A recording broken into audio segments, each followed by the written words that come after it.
ఎవరు చెప్పారు? ఇప్పుడు చెప్తే జగన్మోహన్ రెడ్డి గారు చెప్పాలి, మా పార్టీ అది నాయకుడు ఆయన చెప్పాలి తప్ప సోషల్ మీడియాలో ఇష్టం వచ్చినట్టు రాసేసుకొని. ఇప్పుడు సీఎం ఆఫీస్కి రెగ్యులర్గా వస్తుంటాం.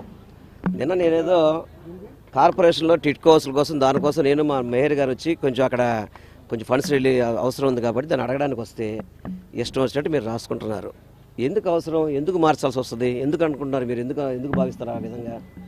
ఏదో మళ్ళీ ఇప్పుడు ఏదో మీరే అడుగుతున్నారు, ఏదో నేను రాజీనామా ఎవరు రాజీనామా చేసింది, ఎందుకు చేయాలి, నాకేం పని? మా ముఖ్యమంత్రి గారు నా మీద పూర్తి విశ్వాసం ఉంది ఆయనకి. తప్పకుండా నాకు 100% మళ్ళీ నేను అక్కడ పోటీ చేస్తాను గ్యారంటీగా మా ముఖ్యమంత్రి గారి ఆశీస్సులతో. దయచేసి ఈ గాసిప్స్ ఆపమని మాత్రం కోరుకుంటున్నాను.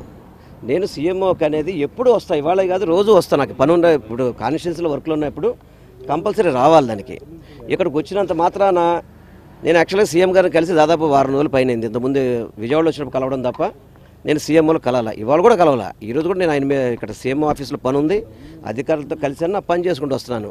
దయచేసి ఈ గాసిప్స్ ఆపండి అనవసరంగా. నేను విజయవాడ పశ్చిమ నుంచి జగన్మోహన్ రెడ్డి గారు నాకు తప్పకుండా అవకాశం కల్పిస్తారు, దాంట్లో ఎటువంటి డౌట్ లేదు. అనవసరంగా మీరే వంట వండడం, వడ్డించడం, వారించడం, బురద చల్లడం, మీరే కడుక్కోమని చెప్పడం అనేది భావ్యం కాదు. నేను వైఎస్ఆర్సీపీ పార్టీ సైనికుల్లాగా పనిచేస్తాను. దాంట్లో జగన్మోహన్ రెడ్డి గారు నాకు మంచి అవకాశాలు ఇచ్చారు. ఆ అవకాశాలతో పశ్చిమ నియోజకవర్గాన్ని చాలా అభివృద్ధి చేసుకున్నాను. మీరు ఎటువంటి అపోహలు పొందాల్సిన అవసరం లేదు. తప్పకుండా జగన్మోహన్ రెడ్డి గారి నాయకత్వంలో వారి ఆశీస్సులతో 120 రూపాయలు నేను మళ్ళీ పశ్చిమ నియోజకవర్గం నుంచి పోటీ చేస్తాను. సరే, ఇవన్నీ మా ముఖ్యమంత్రి గారి నిర్ణయం.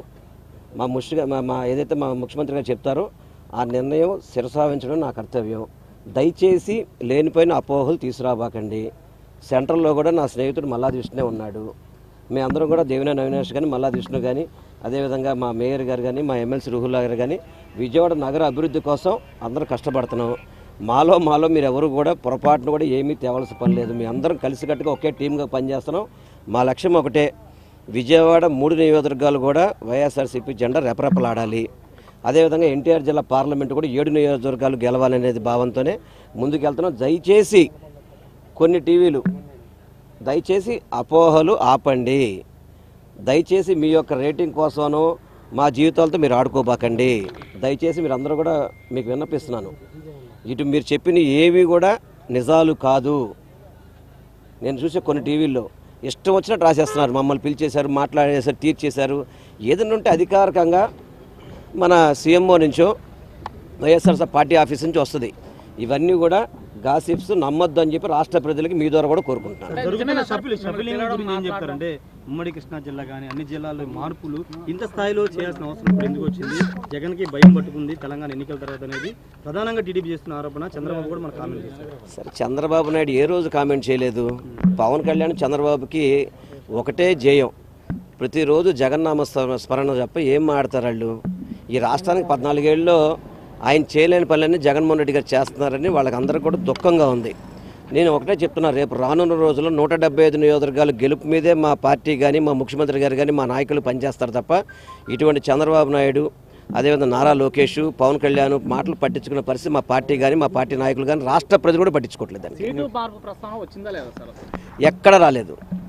రాని విషయాలు దయచేసి మీరు మీ దాంట్లో ఇది ఊహాగానాలు, ప్రచారాలు అని చెప్పని పూర్తిగా మీరు అన్నీ కూడా తెరదించండి అని మాత్రం మిమ్మల్ని కోరుకుంటున్నాను.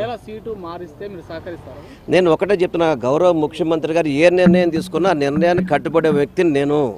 దయచేసి ఇప్పటివరకు ఏమీ లేదు దాన్ని మీరు రభసత చేయొద్దు, అదొకటి గుర్తుపెట్టుకోండి మాత్రం కోరుకుంటున్నాను.